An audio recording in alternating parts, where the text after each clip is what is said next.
Hello and welcome to Geekatplay Studio tutorial. In this tutorial we'll look more how to work with the water new in Vue 7, how we can create a reef island, very realistic looking.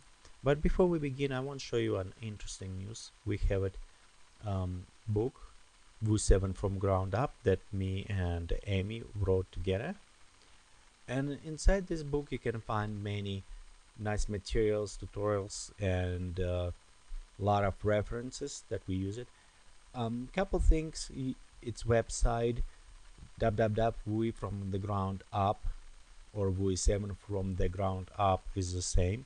So you can go on this website, see what we have it here. Also we have it inside section where you can look on artists who was participating in our book as examples. Also you can see the content and extras that will come with a book as well. Some PDFs, references, a lot of them, and more even will come in the future. Also, if you want it, this book is available on Amazon.com for pre-order. So there you go, you can look around, see if you like it. This is another news we have. So now is official book for the pre-order available. Okay, so let's go back to our tutorial. And we did create before islands in water and everything. So what I want to make different for this island, I want to create kind of more realistic look, more reef based island. So let's create first our island by the clicking, okay, just normal terrain. Okay, let's take our camera, move a little bit out, and just maybe rotating. Also I want to change view, I want to change a little bit more widescreen. Okay, so let's go ahead, render to screen, and one option, it is free user defined. In this case you can just go ahead and type your own dimensions, and you can see how it will apply the sizes instantly. So in that case you don't need to have just preset sizes. Actually it's too thick. Let me change this to maybe 360. Let's make it a bit wider. Okay, also what is happening when you have it on water, one thing on a new Vue, you can have a displacement on the water. Displacement is give you a very excellent effect, and it's very nice when your camera is very close to the surface of the water. When you look at above, you don't really actually see the displacement at all. So what's happening, okay, let me rotate my island, place a little bit. What's happening, you just see the water by itself, and displacement doesn't give you any effect, except it's still rendering, take a lot of time to render for this. So here's our island. Let's go next, add the water. Okay, and I maybe want to just drop a little bit down, maybe around right here. Okay, let's go render to preview. Here's a normal scenery. One thing what is in a Vue, we can add now automatically on a shore the kind of form, and this is very easy. We just go to water, right click, edit object. Now we have our water surfaces options. Okay, and here in our water surface options we looked before, and I actually created PDF document that you can download it. It's called water in Vue 7 reference, so you can see what is all controls to do. Right now what overall I want to say, I want to disable the use it global because I want to customize wind directions. It's depend which way you want to your waves going, and it's going from down to up in degrees, 0 90. Okay, wave amount we just leave it same, maybe just a little bit pop up. Okay,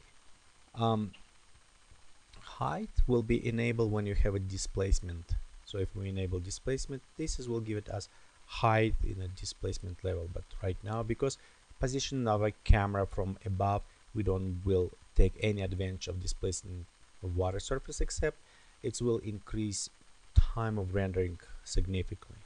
Okay, let's go to maybe reduce wind densities, so the from above water look a little bit smaller amounts. Okay, same reduced sharpness. That's how the smooth is waves. And again, if you refer to that PDF, it will help you a lot to understand all what those options do. Okay, this is what most important for us. It is foam along the coasts. So typical depth, what is meaning, if you go right here, we can see the difference between the underlaying material and water surface material. So the depth, it's tell us how the layer will start to react, how depth it will be, and our percentage, it's how much of the foam will be putting on. So if we click right there, you can see we already start having right here just foam around the surfaces. So if we go ahead and increase reaction on the surface underwater, you can see how it will start spreading, and actually it starts spreading more because our water closer to other surface, to this ground right here, and that's what happening. It start affecting the representation. So if we increase pop up this one a little bit high, so we can also do through our sliders here. For example, let's go put it 1 meter, so it's 100 centimeters. Okay, put in right now, you can notice how it's more clear because it will react with the material right here, but not with one which underlying, because the depth is not too deep. It's only 1 meter reaction. Can pop up just a little bit more right here. Okay, also this is overall the wave amount. So let's put this way: amount, it's how much density foam will be over waves, and coverage, just imagine wave, and it's how much will cover, start from top and go to down below in a wave. So the coverage will say how much this will go down below. 100% it will cover from top to bottom, and when you're reducing, it's reducing you from bottom to top. So the top is always will be 1 and 100 is bottom. So let's make about maybe 5%. I don't want too much of this. Okay, preview right now. Here we have a very nice visible foam already over the coast. Okay, before we continue now, I want to apply some materials to this terrain. And if you remember, one way it's easy to do, if we're using the mixed materials and we enable highlighters. So it's going to preview in Windows how the materials will lay out. So let's go click on Tab Influence Environment and enable distribution materials dependent on altitude. So by using this one and preview, we can actually adjust our materials properly and easy to see. So for example, where's the red right now, I want to have it sand and I want to have it a little bit rocky look on top. So when we're done, green is our top. So let's select our material, go into the landscape maybe.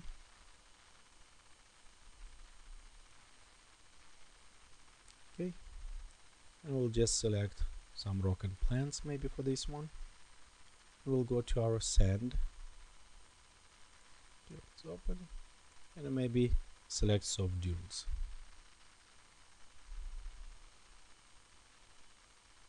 Okay, let's go to preview this. This is look already very nice blending,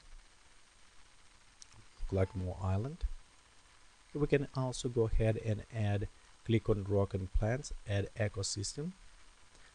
Every time when you add ecosystem, I recommend you to click on environment tab and be sure all these settings is set to normal. In cases you will notice your settings may be some different, adjust, and when you start populating, you maybe notice that ecosystem doesn't going in every right place. So it's probably because your environment settings is not reset. So be sure just to set to normal.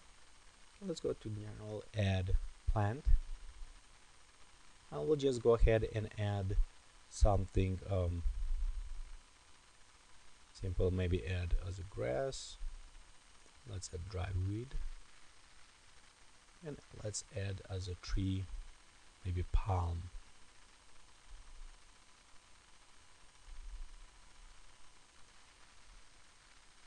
Okay.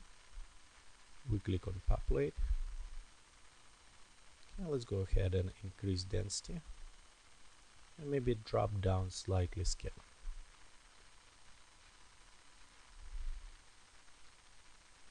So here we have it, our